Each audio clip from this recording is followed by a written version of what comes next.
నమస్కారం, G news కి స్వాగతం. నేను మీ దిలీప్ కుమార్. ఈ రోజు వార్తల్లో విశేషాలు చూద్దాం. ఓటర్ల జాబితా ప్రత్యేక సమగ్ర సవరణ ప్రక్రియను విజయవంతంగా పూర్తి చేయాలని రాష్ట్ర వ్యవసాయ శాఖ మంత్రి కింజరాపు అచ్చెన్నాయుడు పార్టీ నాయకులను సూచించారు. నిమ్మాడ క్యాంప్ కార్యాలయంలో క్లస్టర్ యూనిట్ బూత్ ఇన్ఛార్జీలు బిఎల్ఏలతో నిర్వహించిన సమావేశంలో ఆయన మాట్లాడారు. 2002 ఓటర్ల జాబితాను ప్రామాణికంగా తీసుకొని ప్రస్తుత ఓటర్ల వివరాలను క్షుణ్ణంగా మ్యాపింగ్ చేయాలని, ప్రతి ఓటు విలువైనదని పేర్కొన్నారు. జిల్లాలో ఇప్పటికే 86% మ్యాపింగ్ పూర్తయిందని, మిగిలిన ప్రక్రియను వేగవంతంగా పూర్తి చేయాలని సూచించారు. అర్హులైన ప్రతి ఒక్కరి పేరు ఓటర్ల జాబితాలో నమోదు అయ్యేలా చర్యలు తీసుకోవాలని, ఓటర్ నమోదు ప్రతి పౌరుడి బాధ్యత అని అన్నారు. అలాగే కూటమి ప్రభుత్వం 2 ఏళ్లలో అమలు చేసిన సంక్షేమ అభివృద్ధి కార్యక్రమాలను ప్రజల్లోకి తీసుకెళ్లాలని పార్టీ నాయకులు, కార్యకర్తలకు పిలుపునిచ్చారు. ప్రభుత్వ హామీలు అమలవుతున్న తీరును గ్రామ స్థాయిలో ప్రజలకు వివరించాలని సూచించారు. సమావేశంలో 4 మండలాల యూనిట్ క్లస్టర్ ఇన్ఛార్జీలు పాల్గొన్నారు. ఓటే లేకపోతే అడగడానికి లేదు. అది మిస్ అయిందంటే చాలా పెద్ద ప్రమాదం. ఇప్పుడు కానీ మనం 100% పాత ఓటర్ లిస్టు ఈ ఓటర్ లిస్ట్కి మ్యాపింగ్ చేస్తే, నిన్న కలెక్టర్ నాకు ఫోన్ చేసి చెప్పాడు, మన జిల్లాలో 86% మ్యాపింగ్ అయింది, ఇక 14% ఉంది. ఇందులో మన కాన్స్టిట్యున్సీ కూడా ఎంత ఉందో ఒకసారి మీ అందరికీ చెప్తాం. 20% అంటే జిల్లా యావరేజ్ కంటే 3.64% మ్యాపింగ్ అయింది. మ్యాపింగ్ అనేది ఫస్ట్ స్టెప్. అది రెడ్డప్పన్న గత ఓటరు ఈ ఓటర్ అని మ్యాపింగ్ అయింది. మళ్ళీ రెడ్డప్పన్న అనే వ్యక్తి ఒక ఫారం నింపి మాకు ఇవ్వాలి. అది ప్రధానమైనటువంటి ఇష్యూ. అది చాలా చాలా ప్రధానమైనటువంటిది. మీకు ఫారం ఇస్తారు, మ్యాపింగ్ అయిన తర్వాత నీకు ఫారం తెచ్చిస్తారు, ప్రింట్తో వస్తుంది. అది మీరు నింపేసి మళ్ళీ ఆ ఫారం మాకు ఆఫీసర్కి ఇస్తే ఆయన ఆన్లైన్ చేస్తేనే నీ ఓటు ఓకే అవుతాయి. ఇప్పుడు మనకి ఎంత గ్యాప్ ఉందంటే 93.64% మ్యాపింగ్ అయ్యింది, కానీ అప్లికేషన్లు వచ్చింది 16%. ఖరీఫ్ సీజన్ నేపథ్యంలో రైతులు అధిక వడ్డీ రుణాల బారిన పడకుండా కేంద్ర రాష్ట్ర ప్రభుత్వాల సహకారంతో బ్యాంకుల ద్వారా తక్కువ వడ్డీతో రుణాలు పొందాలని శ్రీకాకుళం జిల్లా లీడ్ బ్యాంక్ మేనేజర్ పేడాడి శ్రీనివాసరావు సూచించారు. కేంద్ర ప్రభుత్వం రైతుల సంక్షేమాన్ని దృష్టిలో పెట్టుకొని ఈ ఏడాది నూతనంగా ప్రవేశపెట్టిన ఖేతీ బచావో అభియాన్ కార్యక్రమాన్ని విజయవంతం చేయడంలో భాగంగా జిల్లాలోని ప్రతి రైతుకు బ్యాంకింగ్ సేవలు చేరువ చేయాలని ఆయన తెలిపారు. అలాగే పీఎం కిసాన్ నిధులను రుణాల సర్దుబాటుకు వినియోగించరాదని స్పష్టం చేశారు. జూన్ నుంచి అక్టోబర్ వరకు కొనసాగే ఖరీఫ్ సీజన్ ను దృష్టిలో ఉంచుకొని కేంద్ర ప్రభుత్వం ఖేతీ బచావో అభియాన్ కార్యక్రమాన్ని ప్రారంభించిందని అన్నారు. జిల్లాలోని 917 గ్రామాల్లో ప్రతి రైతుకు బ్యాంక్ రుణాల సౌకర్యం అందించడమే ఈ కార్యక్రమం ప్రధాన ఉద్దేశమని చెప్పారు. వ్యవసాయ పనులు, వ్యవసాయ యంత్రాల కొనుగోలు, వ్యవసాయ ఆధారిత పరిశ్రమల స్థాపన వంటి అవసరాల కోసం రైతులు బ్యాంకులను ఆశ్రయించాలని ఆయన సూచించారు. గ్రామాల్లోని ప్రైవేట్ వడ్డీ వ్యాపారుల వద్ద అధిక వడ్డీకి రుణాలు తీసుకొని ఆర్థిక ఇబ్బందులు ఎదుర్కోవద్దని కోరారు. ఇటీవల ప్రధానమంత్రి నరేంద్ర మోదీ, ముఖ్యమంత్రి విడుదల చేసిన పీఎం కిసాన్ నిధులు రైతుల ఖాతాల్లో జమయ్యాయని, ఆ మొత్తాన్ని ఎలాంటి రుణాల సర్దుబాటుకు వినియోగించవద్దని బ్యాంకులకు స్పష్టమైన ఆదేశాలు జారీ చేసినట్లు తెలిపారు. పీఎం కిసాన్ నిధుల విషయంలో రైతులకు ఏవైనా ఇబ్బందులు ఎదురైతే నేరుగా తనను సంప్రదించాలని జిల్లా lead bank manager Pedada Srinivasarao సూచించారు. రైతుల సంక్షేమం, వ్యవసాయాభివృద్ధే ప్రభుత్వాల ప్రధాన లక్ష్యమని ఆయన పేర్కొన్నారు. మీ అందరికీ తెలుసు, జూన్ నుంచి అక్టోబర్ వరకు ఖరీఫ్ సీజన్ నడుస్తుంది. ఈ ఖరీఫ్ సీజన్ లో భాగంగా సెంట్రల్ గవర్నమెంట్ ఖేతీ బచావో అభియాన్ అనే ఒక ప్రోగ్రామ్ ని స్టార్ట్ చేసింది. అంటే ప్రతి రైతుకి, మన జిల్లాలో గల 917 గ్రామాల్లో ప్రతి రైతు బయట వడ్డీదారుల దగ్గర రుణం తీసుకోకుండా బ్యాంకుల్లో రుణం తీసుకుని అతి తక్కువ వడ్డీ ధరకే రుణాల సదుపాయం పొంది ప్రతి ఒక్కరూ వ్యవసాయాన్ని పండగలా చేసుకోవాలనే ఉద్దేశంతో కేంద్ర ప్రభుత్వం మరియు రాష్ట్ర ప్రభుత్వం ఈ కార్యక్రమాన్ని ప్రవేశపెట్టడం జరిగింది. కనుక ప్రతి ఒక్క రైతుకి మేము కోరేది ఏంటంటే, మీకు ఏవైనా రుణాలు లేకపోతే వ్యవసాయ సంబంధమైన ఏవైనా పనిముట్లు లేకపోతే వ్యవసాయ ఆధారిత పరిశ్రమలు పెట్టాలంటే బ్యాంకులను ఆశ్రయించండి. దయచేసి గ్రామాల్లో గల వడ్డీ వ్యాపారస్తుల దగ్గరకు వెళ్లి ఎక్కువ వడ్డీ చెల్లించి మీ జీవితాన్ని కష్టం చేసుకోవద్దు. అలాగే దాంతోపాటు రీసెంట్ గా ప్రధానమంత్రి నరేంద్ర మోదీ గారు అలాగే గౌరవ ముఖ్యమంత్రి గారు పిఎం కిసాన్ డబ్బుల్ని అకౌంట్లో జమ చేయడం జరిగింది. ఈ డబ్బుల్ని ఎటువంటి లోన్స్ కూడా ఖర్చు చేయొద్దని మేము బ్యాంకులకు ఆదేశం చేయబడింది. అలాంటి ప్రాబ్లమ్స్ ఏమైనా వస్తే డైరెక్ట్గా నన్ను కాంటాక్ట్ చేయొచ్చు. నమస్తే. శ్రీకాకుళం జిల్లాలో జూన్ 28 నుండి 30 వరకు 3 రోజుల పాటు పల్స్ పోలియో కార్యక్రమాన్ని విస్తృతంగా నిర్వహించనున్నట్లు పల్స్ పోలియో జిల్లా ఇమ్యునైజేషన్ అధికారి డాక్టర్ వి రామ్దాస్ తెలిపారు. ఈ సందర్భంగా ఆయన మీడియాతో మాట్లాడుతూ 5 ఏళ్లలోపు 1.8 లక్షల మంది చిన్నారులకు పోలియో చుక్కలు వేయడమే లక్ష్యమన్నారు. జిల్లాలో మొత్తం 1096 పోలియో బూత్లు, 84 మొబైల్ బృందాలు, 40 ట్రాన్సిట్ బూత్లను ఏర్పాట్లు చేసినట్లు అధికారులు తెలిపారు. మొదటి రోజు బూత్లలో అనంతరం ఇంటింటికి వెళ్లి పిల్లలకు పోలియో చుక్కలు వేయమన్నారు. హై రిస్క్ ప్రాంతాల్లో ప్రత్యేక దృష్టి సారించినట్లు వెల్లడించారు. ఈ కార్యక్రమం కోసం 7430 మంది సిబ్బంది, 122 మంది సూపర్వైజర్లు, 206 వాహనాలను వినియోగిస్తున్నామన్నారు. వ్యాక్సిన్ భద్రత కోసం కోల్డ్ చైన్ వ్యవస్థను పటిష్టంగా ఏర్పాట్లు చేసినట్లు తెలిపారు. జిల్లాలోని ప్రతి 5 ఏళ్లలోపు చిన్నారికి తప్పనిసరిగా పోలియో చుక్కలు వేయించి కార్యక్రమాన్ని విజయవంతం చేయాలని తల్లిదండ్రులకు విజ్ఞప్తి చేశారు. 4 మొబైల్ సంచార బృందాలను ఏర్పాటు చేశారండి. ఇవే కాకుండా వలస వెళ్లిన వారు మరియు మురికివాడలు, సంచార జాతులు, ఇటుక బట్టీలు, నిర్మాణ స్థలాలు మరియు వెనకబడిన ప్రాంతాలను కలిపి మొత్తం 128 తీవ్ర ముప్పు ఉన్న ప్రాంతాలను హైరిస్క్ ఏరియాలుగా గుర్తించారు. వీటి పరిధిలోనికి వచ్చే 22,733 ఇళ్లను, 3,860 మంది పిల్లలను ఈ రౌండ్లో 28, 29, 30 జూన్ సమయంలో గుర్తించి వారికి పోలియో చుక్కలను వేయడం జరుగుతుందండి. బస్ స్టాండ్లు, రైల్వే స్టేషన్లు, దేవాలయాలు మరియు సంతల్లో ప్రయాణించి ఉండే పిల్లల కోసం జూన్ 28, 29 మరియు 30 తేదీల్లో 40 ట్రాన్సిట్ బూత్లను ఏర్పాటు చేశారు. పాతపట్నం నియోజకవర్గంలోని పలువురు లబ్ధిదారులకు ముఖ్యమంత్రి సహాయ నిధి ద్వారా మంజూరైన 6,37,820 రూపాయల విలువైన చెక్కులను ఎమ్మెల్యే మామిడి గోవిందరావు నియోజకవర్గ కార్యాలయంలో పంపిణీ చేశారు. ఈ సందర్భంగా ఎమ్మెల్యే మాట్లాడుతూ అనారోగ్యం మరియు అత్యవసర పరిస్థితుల్లో ఉన్న పేద కుటుంబాలకు ముఖ్యమంత్రి సహాయ నిధి ఎంతో అండగా నిలుస్తోందన్నారు. అర్హులైన ప్రతి ఒక్కరికి ప్రభుత్వ సంక్షేమ పథకాల ప్రయోజనాలు అందేలా కృషి చేస్తున్నామని తెలిపారు. ప్రజల సంక్షేమమే లక్ష్యంగా ప్రభుత్వం పనిచేస్తుందని పేర్కొన్నారు. చెక్కులు అందుకున్న లబ్ధిదారులు, వారి కుటుంబ సభ్యులు రాష్ట్ర ప్రభుత్వం, ముఖ్యమంత్రి మరియు ఎమ్మెల్యేలకు కృతజ్ఞతలు తెలిపారు. కార్యక్రమంలో ఎన్డీఏ కూటమి నాయకులు, కార్యకర్తలు, లబ్ధిదారుల కుటుంబ సభ్యులు పాల్గొన్నారు. అందరికీ నమస్కారం. మాది ఎలంపేట మండలం వసంతపేట గ్రామస్తున్నటువంటి సినిమా సంతోష్ కుమార్ గారికి ఇటీవలే కాలు పోయిన కారణంగా చాలా డబ్బులు అయిపోయినాయి. మరి ఆ సందర్భంలో స్థానిక నాయకులకి ఆ కుటుంబం కలిశారు. సీఎం నుంచి మాకు ఇప్పించాలని ఆ కుటుంబం అనుకున్నారు. ఈ సందర్భంలో మా నాయకులు అందరూ కలిపి మరి ఇలా గౌరవనీయులైనటువంటి ఎమ్మెల్యే గారు మామిడి గోవిందరావు దగ్గరికి వెళ్ళగా అతనంటేమో సీఎం దగ్గరికి వెళ్ళారు. అక్కడి నుంచి మాకు ఆ కుటుంబానికి అంటేమో ఒక 50,000 రూపాయలు ఇవాళ చెక్ రూపంలో మాకు ఇచ్చున్నారు. కావున తెలుగుదేశం కుటుంబానికి వారి యొక్క కుటుంబ సభ్యులు, నాయకులు అందరూ కూడా ఎల్లవేళ రుణపడి ఉంటామనేసి కోరుకుంటూ జై తెలుగుదేశం, జై చంద్రబాబు నాయుడు, జై మామిడి గోవిందరావు గారు. శ్రీకాకుళం మున్సిపల్ కార్పొరేషన్ పరిధిలోని ఓటర్లందరూ భారత ఎన్నికల సంఘం ప్రతిష్టాత్మకంగా చేపట్టిన ప్రత్యేక సమగ్ర ఓటర్ జాబితా సవరణ కార్యక్రమం SIR 2026ను సద్వినియోగం చేసుకోవాలని నగర మున్సిపల్ కమిషనర్ హనుమంతు కూర్మారావు పిలుపునిచ్చారు.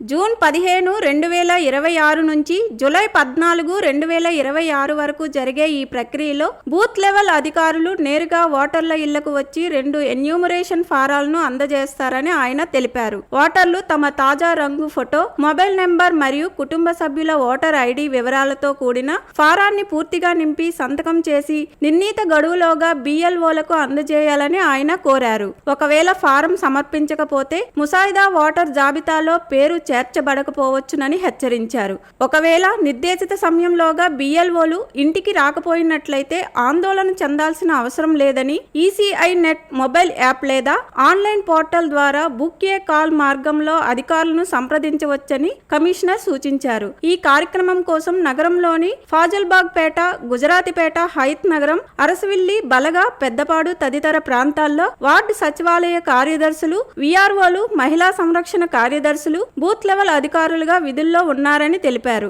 ఓటర్లు తమ సందేహాలు, వివరాల నమోదు కోసం అందుబాటులో ఉన్న అధికారుల ఫోన్ నెంబర్ల ద్వారా కూడా సంప్రదించవచ్చని కమిషనర్ హనుమంతు కూర్మారావు పత్రికా ప్రకటనలో పేర్కొన్నారు. పాతపట్నం మండలంలోని పెద్దలోగిడి గ్రామ పంచాయతీ పరిధిలో 16, 17 నెంబర్ బూత్లో జరుగుతున్న ఓటర్ జాబితా ప్రత్యేక సమగ్ర సవరణ ప్రక్రియను వైఎస్ఆర్ కాంగ్రెస్ పార్టీ రాష్ట్ర క్రమశిక్షణ కమిటీ సభ్యులు, మాజీ ఎమ్మెల్యే శ్రీమతి రెడ్డి శాంతి గురువారం పరిశీలించారు. స్థానిక పార్టీ నాయకులతో కలిసి బూత్లను సందర్శించిన ఆమె ఓటర్ల జాబితా సవరణ ప్రక్రియ పురోగతిపై బూత్ స్థాయి అధికారులు, బూత్ స్థాయి ఏజెంట్లతో మాట్లాడి వివరాలు తెలుసుకున్నారు. ఓటర్ల నమోదు, మార్పులు, తొలగింపులు, చిరునామా సవరణలు తదితర అంశాలపై జరుగుతున్న ప్రక్రియను అడిగి తెలుసుకొని అర్హులైన ప్రతి ఓటర్ పేరు జాబితాలో ఉండేలా జాగ్రత్తలు తీసుకోవాలని సూచించారు. ఈ సందర్భంగా రెడ్డి శాంతి మాట్లాడుతూ ఓటు హక్కు ప్రజాస్వామ్యంలో అత్యంత విలువైనదని, ప్రతి అర్హుడైన పౌరుడు ఓటర్ల జాబితాలో నమోదు కావడం ఎంతో ముఖ్యమని అన్నారు. ఓటర్ల జాబితా సవరణ ప్రక్రియ పారదర్శకంగా నిబంధనల ప్రకారం జరగాలని పేర్కొన్నారు. ఎవరైనా అర్హుల పేర్లు జాబితాలో లేకపోయినా లేదా వివరాల్లో పొరపాట్లు ఉన్నా వెంటనే సంబంధిత అధికారుల దృష్టికి తీసుకువెళ్లి సరిచేయించుకోవాలని ప్రజలకు సూచించారు. ఓటర్ల జాబితా తయారీ ఎన్నికల ప్రక్రియకు పునాదిగా నిలుస్తుందని, ప్రతి ఓటరుకి న్యాయం జరిగేలా అధికారులు, రాజకీయ పార్టీల ప్రతినిధులు సమన్వయంతో పనిచేయాలని ఆమె కోరారు. ఈ కార్యక్రమంలో స్థానిక వైఎస్ఆర్సీపీ నాయకులు, కార్యకర్తలు, BLOలు, BLAలు తదితరులు పాల్గొన్నారు. అంతర్జాతీయ మాదక ద్రవ్య వ్యతిరేక దినోత్సవం సందర్భంగా జిల్లా న్యాయ సేవాధికార సంస్థ ఆధ్వర్యంలో స్థానిక రిమ్స్ మెడికల్ కళాశాల బలగలో గురువారం అవగాహన కార్యక్రమం నిర్వహించారు. ఆంధ్రప్రదేశ్ రాష్ట్ర న్యాయ సేవాధికార సంస్థ ఆదేశాలు, జిల్లా ప్రధాన న్యాయమూర్తి మరియు జిల్లా న్యాయ సేవాధికార సంస్థ అధ్యక్షులు శ్రీ జునైద్ అహ్మద్ మౌలానా సూచనల మేరకు ఈ కార్యక్రమం చేపట్టారు. కార్యక్రమానికి ముఖ్య అతిథిగా హాజరైన జిల్లా న్యాయ సేవాధికార సంస్థ కార్యదర్శి కె హరిబాబు మాట్లాడుతూ, నేటి యువతే రేపటి భారతదేశానికి భవిష్యత్తు. డ్రగ్స్, మద్యం, ధూమపానం వంటి వ్యసనాలు యువత జీవితాలను, వారి భవిష్యత్తును దెబ్బతీస్తాయి. ప్రతి ఒక్కరూ మాదక ద్రవ్యాలకు దూరంగా ఉండి ఆరోగ్యకరమైన జీవన విధానాన్ని అలవర్చుకోవాలి అని పిలుపునిచ్చారు. ఈ సందర్భంగా మాదక ద్రవ్యాలు వద్దు, జీవితం ముద్దు అనే నినాదంతో విద్యార్థులు, అధ్యాపకులు మాదక ద్రవ్య వ్యతిరేక ప్రతిజ్ఞ చేశారు. అలాగే విద్యార్థుల్లో న్యాయ అవగాహన పెంపొందించేందుకు కళాశాలలో లీగల్ లిటరసీ క్లబ్ ను ఏర్పాటు చేసి ఒక న్యాయవాది మరియు పారా లీగల్ వాలంటీర్ను నియమించారు. ఈ కార్యక్రమంలో D Eshwar Rao, D Vijayalakshmi, T Akhila, అధ్యాపకులు, విద్యార్థులు పాల్గొన్నారు. Positive goals. And my life focused on positive goals. I promise to support my peers I promise to support my peers in choosing a drug-free path, in choosing a drug-free path, and I will spread awareness and I will spread awareness to build a safe, drug-free society. drug-free society. Thank you all. నిరుద్యోగ యువతకు ఉపాధి అవకాశాలు కల్పించే లక్ష్యంతో శ్రీకాకుళం ప్రభుత్వ మహిళా degree కళాశాలలో బుధవారం ఉన్నతి బెంగళూరు సంస్థ ఆధ్వర్యంలో భారీ జాబ్ మేళా నిర్వహించారు. ఈ కార్యక్రమానికి వివిధ రంగాలకు చెందిన సుమారు 15 ప్రముఖ కంపెనీల ప్రతినిధులు హాజరై అభ్యర్థులతో ప్రత్యక్షంగా ఇంటర్వ్యూలు నిర్వహించారు. జిల్లాలోని వివిధ ప్రాంతాల నుంచి పెద్ద సంఖ్యలో నిరుద్యోగ యువత ఈ జాబ్ మేళాలో పాల్గొన్నారు. సుమారు 200 మంది అభ్యర్థులను తమ సంస్థలో ఉద్యోగాలకు ఎంపిక చేసుకునేందుకు కంపెనీల ప్రతినిధులు ముందుకు వచ్చినట్లు నిర్వాహకులు తెలిపారు.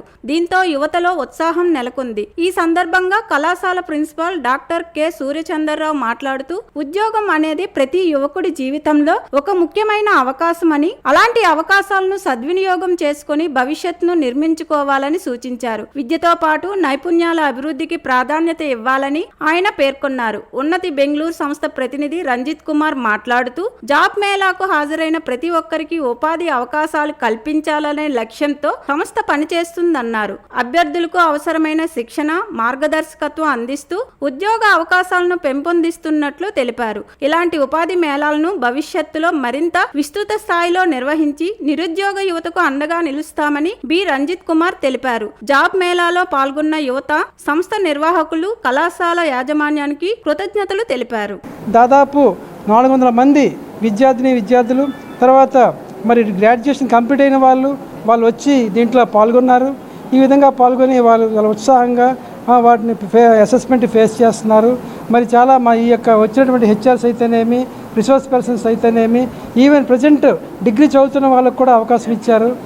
వాళ్ళకు కూడా అవకాశం ఇచ్చి మంచి విద్యార్థులను ఎంపిక చేయడానికి, మంచి పార్టిసిపెంట్స్ని ఎంపిక చేయడానికి వాళ్ళు ముందుకు ఉత్సాహం చూపిస్తున్నారు. సో ఈ విధంగా మన శ్రీకాకుళంలో అనేక మంది నిరుద్యోగులకు ఇది ఒక ఆశాకిరణంగా ఉంది. నేను ఈ విధంగా ఇంత పెద్ద జాబ్ మేళ జరగటం అనేది నాకు చాలా సంతోషంగా ఉంది. ఇక ముందు కూడా మేము కండక్ట్ చేస్తాం. ఎవరైనా పొరపాటు అటెండ్ కాలేకపోయినట్లయితే మాకు కాంటాక్ట్ చేసినట్లయితే నెక్స్ట్ టైం కూడా మేము కండక్ట్ చేస్తాం. అప్పుడు మీరు అటెండ్ అవ్వండి. Thank you very much. Job మేళాకి వచ్చిన ప్రతి స్టూడెంట్కి ఎవరైతే యాస్పిరెంట్ ఉంటారో వాళ్ళకి జాబ్ ఇచ్చే పంపించటం అనేది జరుగుతుంది. ఇది మా ఉన్నతి తాలూకా ముఖ్య ఉద్దేశ్యం అండ్ మా తాలూకా ఎయిమ్ కూడా అదే. ఎంటైర్ ఇండియాలో ఈ ప్రోగ్రామ్ అనేది రన్ అవుతుంది. ఎంటైర్ ఇండియాలో అన్ని ప్రభుత్వ కళాశాలలో ఈ ప్రోగ్రామ్ అనేది రన్ అవుతుంది. మా మెయిన్ ఎయిమ్ ఏంటంటే అన్ఎంప్లాయిడ్ యూత్కి వాళ్ళ కాళ్ళ మీద వాళ్ళు నిలబడే విధంగా ఎంప్లాయ్మెంట్ కల్పించడమే మా తాలూకా ముఖ్య ఉద్దేశం. రియల్గా ఈరోజు మేము ఎక్స్పెక్ట్ చేయలేదు. స్టూడెంట్స్ ఇంతగా ఈ స్పందన అనేది చాలా గ్రేట్. మేము ఎక్స్పెక్ట్ చేయలేదు. ఈరోజు వచ్చిన ప్రతి స్టూడెంట్కి కూడా మేము జాబ్ ఇచ్చి పంపిస్తున్నాం అనేది నేను గర్వంగా చెప్పుకుంటున్నాను. యువత తమ భవిష్యత్తును దృష్టిలో పెట్టుకుని మాదక ద్రవ్యాలకు పూర్తిగా దూరంగా ఉండాలని ఎన్సీసీ మేజర్ మహేష్ పిలుపునిచ్చారు. అంతర్జాతీయ మాదక ద్రవ్య వ్యతిరేక దినోత్సవం సందర్భంగా Gayatri college of science and management కళాశాలలో జాతీయ సేవా పథకం 2 విభాగాల ఆధ్వర్యంలో గురువారం యాంటీ డ్రగ్స్ డే కార్యక్రమం నిర్వహించారు. ఈ కార్యక్రమానికి ముఖ్య అతిథిగా హాజరైన మేజర్ మహేష్ మాట్లాడుతూ మాదక ద్రవ్యాల వినియోగం వ్యక్తిగత జీవితాన్ని మాత్రమే కాకుండా కుటుంబాలు, సమాజాన్ని కూడా తీవ్రంగా ప్రభావితం చేస్తుందని అన్నారు. డ్రగ్స్ అలవాటు వల్ల విద్యార్థుల విద్యాభ్యాసం దెబ్బతిని వారి కెరీర్ నాశనమవుతుందని పేర్కొన్నారు. మాదక ద్రవ్యాలకు బానిసలైన వారు కుటుంబ సభ్యుల ప్రేమాభిమానాలు కోల్పోవడంతో పాటు సమాజంలో గౌరవాన్ని కూడా కోల్పోయే పరిస్థితి ఏర్పడుతుందని హెచ్చరించారు. ప్రస్తుత కాలంలో యువత డ్రగ్స్ ముప్పును గుర్తించి అప్రమత్తంగా ఉండాలని, చెడు అలవాట్లకు దూరంగా ఉంటూ ఆరోగ్యకరమైన జీవన విధానాన్ని అలవర్చుకోవాలని సూచించారు. విద్యార్థులు తమ లక్ష్యాల సాధనపై దృష్టి సారించి దేశానికి ఆదర్శ పౌరులుగా ఎదగాలని ఆకాంక్షించారు. అనంతరం విద్యార్థులతో మాదక ద్రవ్యాల వినియోగానికి వ్యతిరేకంగా ప్రతిజ్ఞ చేయించారు. డ్రగ్స్ కు దూరంగా ఉండి ఇతరులను కూడా అవగాహన కల్పిస్తామని విద్యార్థులు ప్రతిజ్ఞ చేశారు. ఈ కార్యక్రమంలో IQAC coordinator doctor Marthanda Krishna, NSS programme ఆఫీసర్లు అప్పలనాయుడు, గోపాలరావు, అధ్యాపకులు, విద్యార్థులు పాల్గొన్నారు.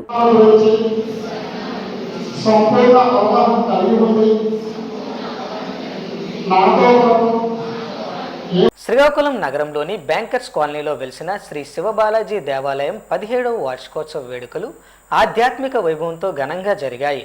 జ్యేష్ఠ శుద్ధ ఏకాదశి, నిర్జల ఏకాదశి సందర్భంగా నిర్వహించిన ప్రత్యేక పూజలు, హోమాలు, స్వామివారి కళ్యాణోత్సవం భక్తులను విశేషంగా ఆకట్టుకున్నాయి.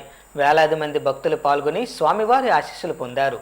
ఈ సందర్భంగా ఆలయ అర్చకులు గోపి రాంపాల వెంకట సీతారామాచార్యులు మాట్లాడుతూ 2009 సంవత్సరంలో జ్యేష్ఠ ఏకాదశి రోజున ప్రతిష్ఠించబడిన శ్రీ శివబాలాజీ దేవాలయం ప్రత్యేకత ఏమిటంటే శివాలయం మరియు శ్రీ వెంకటేశ్వర స్వామి ఆలయం ఒకే ప్రాంగణంలో ఉండటం. అరుదైన ఈ విశిష్టతతో దేవాలయం భక్తుల ఆదరణ పొందుతోంది. వార్షికోత్సవ వేడుకల్లో భాగంగా బుధవారం విశ్వక్షేణ పూజ, పుణ్యావచానం, అంకురార్పణ, వాస్తు పూజ, యోగీశ్వర పూజ, విశేష హోమాలు నిర్వహించారు. గురువారం ఉదయం స్వామివారికి పవిత్ర మంత్రోచ్చారణల మధ్య పంచామృతాభిషేకం, తిరుమంజన సేవ నిర్వహించారు. అనంతరం శ్రీ వెంకటేశ్వర స్వామివారి కళ్యాణ మహోత్సవం, మాంగళ్య ధారణ, తలంబ్రాల కార్యక్రమాలు భక్తుల సమక్షంలో వైభవంగా జరిగాయి. శివునికి రుద్రాభిషేకం, వెంకటేశ్వర స్వామికి కళ్యాణోత్సవం దిగ్విజయంగా నిర్వహించినట్లు ఆలయ కమిటీ సభ్యులు తెలిపారు. ఈ సందర్భంగా ఆలయ ధర్మకర్త తులసీరావు మాట్లాడుతూ స్వామివారి కటాక్షంతో ఆలయ దినదిన దినదినాభివృద్ధి చెందుతూ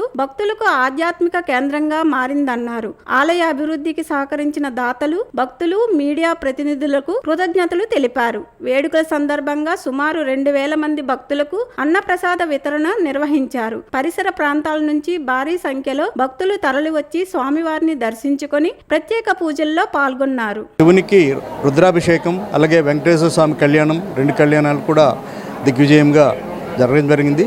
అలాగే ఈ దేవాలయం ఈ స్థాయికి అభివృద్ధి చెందిన దానికి కారణమైనటువంటి దాతలు, ప్రోత్సాహకులు అందరూ కూడా వాళ్ళందరికీ కూడా మా తరపున, మా కమిటీ తరపున, నా తరపున ధన్యవాదాలు తెలియజేస్తున్నాం. ఈ దేవాలయం మరింత అభివృద్ధి చేయాలని మేము కోరుకుంటున్నాం. దానికి అందరి సహకారం ఉండాలని కూడా అభిలషిస్తున్నాం. ఇదే సందర్భంగా సుమారు 2000 మందికి అన్నప్రసాద కార్యక్రమం కూడా ఏర్పాటు చేశాం. ఈ కార్యక్రమం ఈ దేవాలయం ఇంత అభివృద్ధి చెందడానికి ప్రచారం చేసినటువంటి మీడియా వారికి కూడా మా కమిటీ తరఫున ధన్యవాదాలు తెలియజేసుకోండి. అట్లాగే 2009 జూన్ నెలలో ఇది యేసుది ఏకాదశి నాడు ఇక్కడ ప్రతిష్ఠింపడం జరిగింది. ఈ యొక్క దేవాలయం విశేషంగా దినదిన ప్రవర్ధమానమవుతూ అంగరంగ వైభవంగా నిత్య సేవలతో వర్ధిల్లుతోంది. ఈ విధంగా ఈ యొక్క పరిసర ప్రాంతమే కాకుండా పరిసర ప్రాంతాల నుంచి కూడా అశేష సంఖ్యలో భక్తులు వచ్చి వారి యొక్క కోరిన కోరికలు తీర్చుకుంటూ స్వామివారి యొక్క కృపకు పాత్రలవుతూ స్వామివారి సేవలో తరిస్తున్నారు. సర్వం శ్రీ వెంకటేశ్వర దేవతార్పణస్తు. ఓం నమో వెంకటేశాయ. నేను గోపినంబాల వెంకట సీతారామాచార్యులు ఈ దేవస్థానం యొక్క మొదటి నుండి కూడా ప్రతిష్టాపన నుండి కూడా అర్చకత్వంగా నేను ఈ యొక్క కైంకర్య సేవలో స్వామివారి అనుగ్రహంతో ఈ యొక్క కైంకర్యంలో నేను ధరిస్తున్నాను. ఇది అంతా కూడా స్వామివారి యొక్క కటాక్షమే. ఓం నమో వెంకటేశాయ. వార్తలు సమాప్తం. మళ్ళీ తర్వాత బులెటిన్లో కలుసుకుందాం. నమస్కారం.